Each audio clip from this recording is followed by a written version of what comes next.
Take a step back and talk just about endometriosis. The first thing I would start with here is not even what you're eating, but how you're eating. Okay, so this is a digestive health foundation. One of the most impactful shifts I see produce incredible results in my patient population is meal spacing and structure. So spacing your meals 3.5 to 4 hours apart. So spacing your meals 3.5 to 4 hours apart.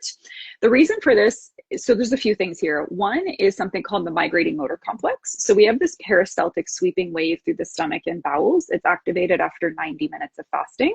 But when we have a larger meal, like something that's actually a little bit more complete, not just a fruit or, not just like a beef stick or something like that, it'll stop for a longer window of time, right? So it's around 3 hours, 3.5 hours. So that's why 3.5 to 4 hours is the sweet spot there.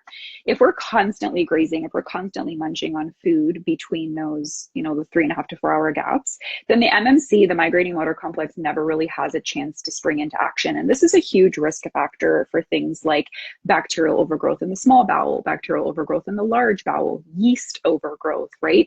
We want to do everything we possibly can to support optimal digestive function.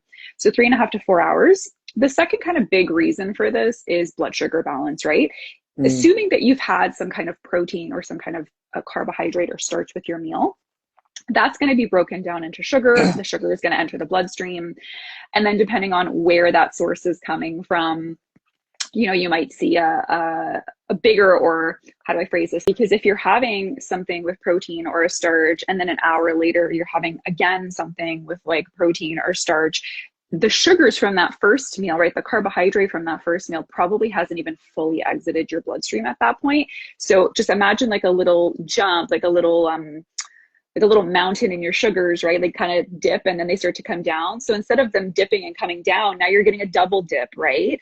And when we have a lot of sugar in the bloodstream, sugar is very abrasive. It can be very inflammatory. So the way you're eating is just as important, if not more important, than what you're eating.